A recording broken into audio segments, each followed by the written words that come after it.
Hi guys, in this video I'll show you how to delete characters in Character.ai. First of all, open up any type of preferred browser on your PC and go to beta.character.ai. Now make sure you are signed into your Character.ai account and you will be able to see characters that you have made on the top of your screen.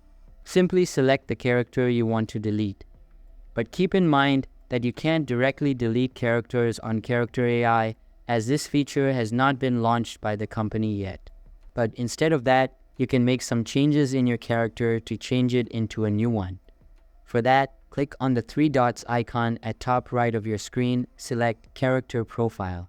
Here, click on Edit Character and you will be sent to this page. Now, change the name of your character and add any other information if you want. After that, click on Save and you can see that your new character has been created. So that's all for this video. If this video was helpful, don't forget to subscribe and hit the like button. Thanks.